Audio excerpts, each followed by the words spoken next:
Hey guys, welcome to this video. I'm gonna be showing you a cool tip or trick to use dynamic arrays to switch the x-axis of a chart, like you're seeing in the screen, okay, or in the right now in this video, okay.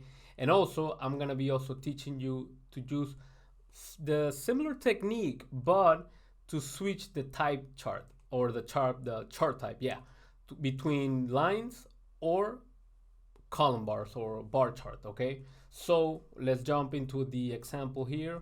But before that, I just want to mention John Tucky because he used to say a lot, visualize your data, visualize your data. And I get this from reading the books of Edward Tufte, that it was something that he used to say a lot. So I'm copying a little bit of the idea in the context of Excel, meaning tablize your data. Okay, use Excel tables. They're useful, they're very practical, and they make workbooks to be more dynamic and robust. So tablize your data, please. Okay, so in order to do this range, okay, we're gonna convert it to Control T, and then yeah, hit OK. Then this format, okay, Control Spacebar, Control Backspace to get back to the top, Control 1, and then I'm just gonna move this here. I'm just gonna switch it to date so we can know we're dealing sales by each day by date. Then what I'm also gonna add to this is just the week, okay? And in order to do that, we do week num, okay? Week num, and then the serial number, which is the date, and then out of all of this, just pick the one for the example, okay? So okay, we know the number of the week for all those dates. Perfect. From now on, everything is gonna be spell ranges from now on in order for this to work. So here I'm just gonna copy this whole header but up to sales for this part, okay? And something happened here. Let's see what happened. Okay, there we go. I don't know what happened before, but now what we're gonna do is equal, and I want this whole range, okay? Now it formats this first cell, but it doesn't format the rest of it. Doesn't worry, just leave it like that. It doesn't make any difference. Just leave it like that, better, okay? But then sales might not seem intuitive right now because you can also do this, right? You can click here and also get the same number. But case we're gonna make this more robust in the future, it's better that you learn to actually get that number through SUMIF in order for all this to be dynamic and then later on to be more robust as it gets more sophisticated. So I'm gonna do SUMIF, and then my sum range is gonna be this, okay? My criteria range is gonna be this part of the table, my dates, and then the criteria is gonna be this hashtag, okay? And it's gonna spill. Now you can see now here, you can see it says table 1 sales, table 1. Let's give it a nicer name to this table. So we'll go here and do underscore 01 TBL for table and then sales. So I can have something more more legible. And then a lot of people know that I like to indent my formulas because it's just they make it to be more legible. So I go to right here after the first parentheses and then Alt Enter and then Spacebar to align it to the parentheses, and then I go to the comma part, okay, and then Alt Enter, align it to the first part, and then go to the comma here and Alt Enter. And there we go. And then this parentheses, we can put it right on the top. So what's cool about this, that some people don't like to do it, is that you can see which part of the formula you're in, okay? Here, the first line, sum range. The second line, the criteria range. And then the third one, the criteria. And then once you hit it, it's also gonna apply to the rest of them. But because we're doing spell ranges here, it's just gonna stay in the first one, okay? And then we leave it up to that. Now we're gonna do week, okay? Week and then sales. So for this, we need to bring filter. And then we'll do this, comma, and then again, we'll do this two again, so we can get the whole values. But here is, we're gonna add week num before that, control and close this parenthesis, and then we gain the week numbers. But now we're gonna add unique to it before, okay?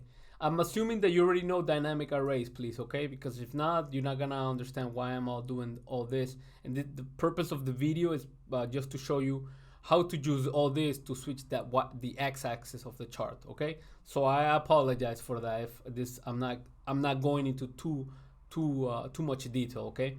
So now, I'm gonna do another sum if, and here I'm actually gonna do all entering stuff that I told you before. I'm actually gonna do it right now. So Alt Enter right from the beginning, and my sum range is gonna be this, okay?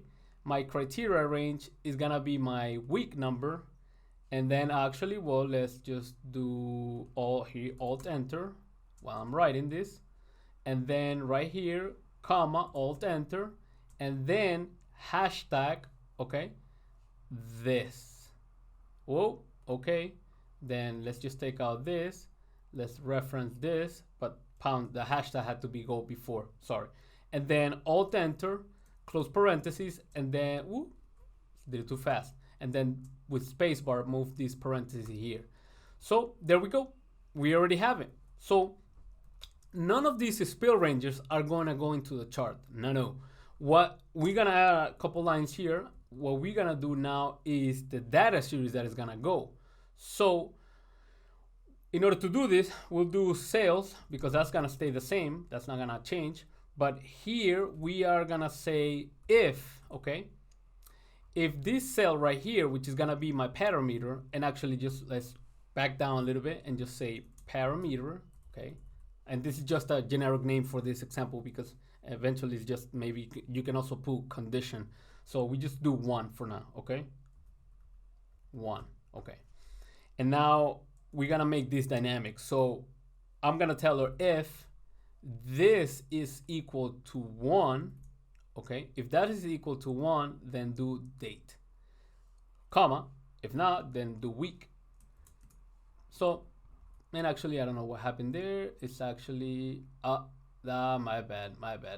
Here, after equal 1, parentheses. There we go. Now, I needed to put the equal 1. I went too fast. Okay, that's good. Why? Because now I'm gonna do the same thing, but if, okay, if the logical task, which is that cell right there, M2, is equal to 1, comma, then I'm gonna need this right here. But see, I need to add the hashtag after that, and then close parenthesis, and then comma. If it's not true, we are actually gonna leave it as NOD, or actually NA, and then close parentheses. Once we do that, okay, if I switch this to, let's say 2, it's just gonna give me an NA, and that's actually gonna be useful. The NA for charts is very useful. So I'll go back to my 1, and I can actually just grab this whole very short but very useful formula, Control C, select it all, Control C, pasted it here, but I'm not gonna do F5, I'm gonna do G5, okay, and then enter. Okay, so now I have that, okay? So why is this part important? Because we're gonna go to developer and actually we're gonna insert conform controls. And I'm gonna be using this one, which is the option button, and I'm gonna put it right here. And then I'm gonna delete this whole thing, I don't need that. And I'm just gonna do show in dates, okay? And then I'm also gonna insert another button again, which is the option button right here, right next to it. And I'm also gonna delete that too. And I'm just gonna put right here, show in weeks, okay? Something very generic. You could be more detailed if you want to, okay? But see, if I click here, nothing happens. I need to format the controls. So I wanna be checked, and I wanted to link it to here, to M2, okay?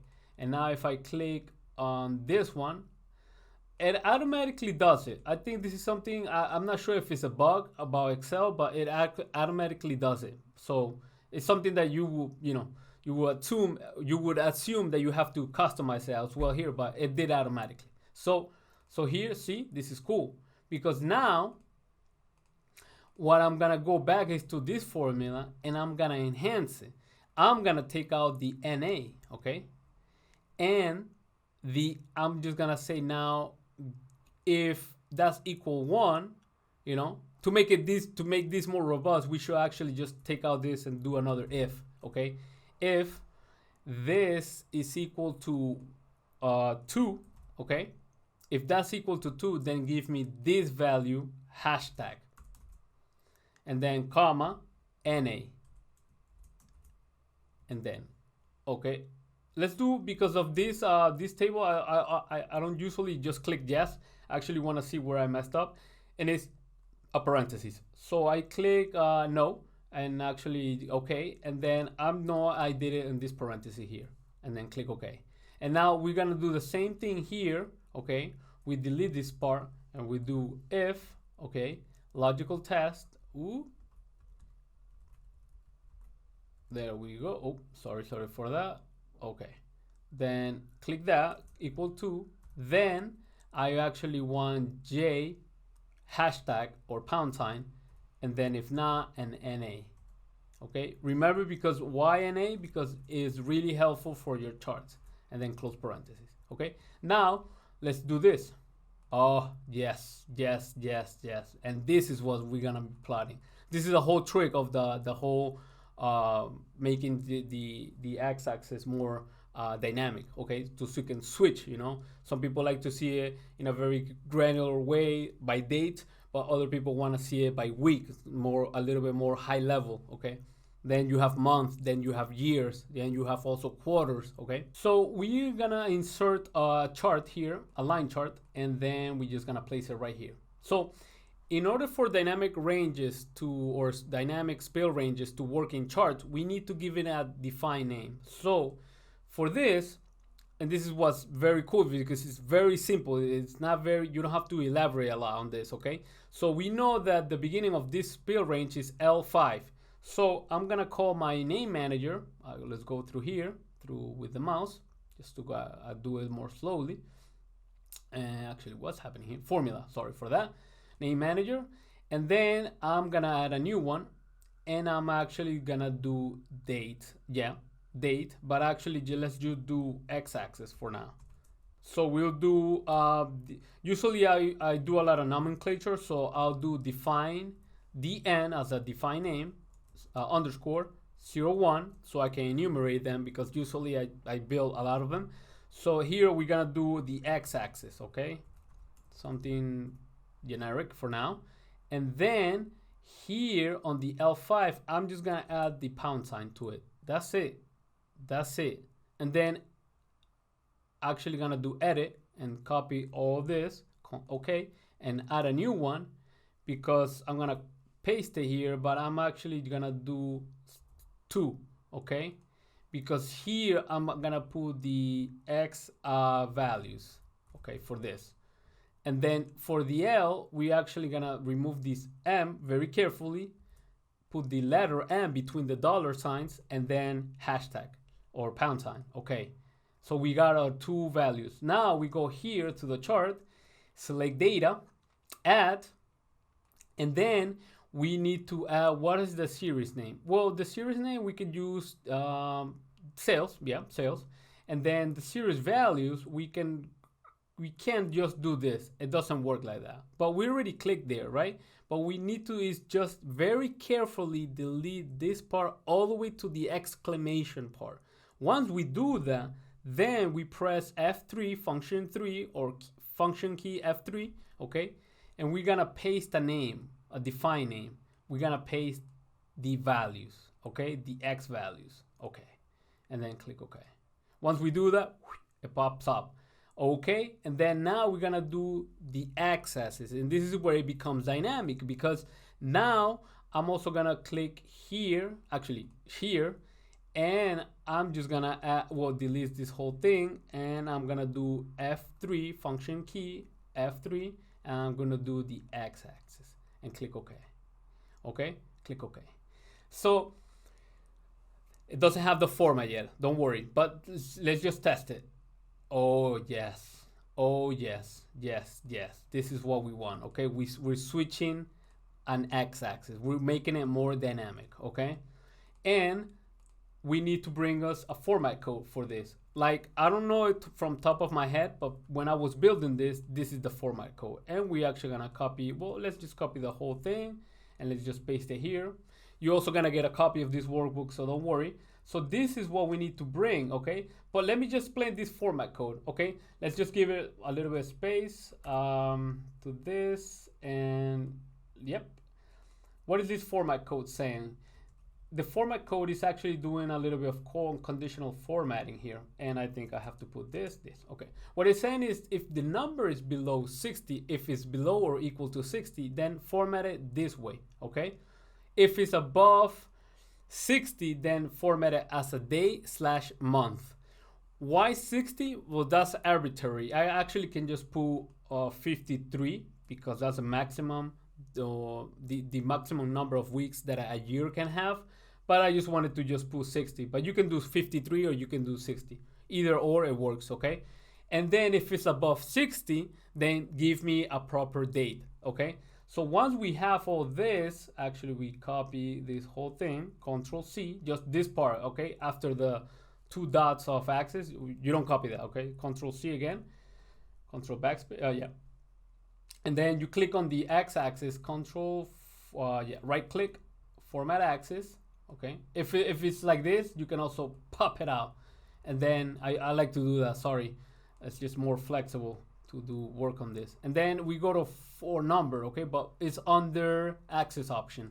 We go to number, and then we're gonna do custom. And then on the custom is the format code that I just explained.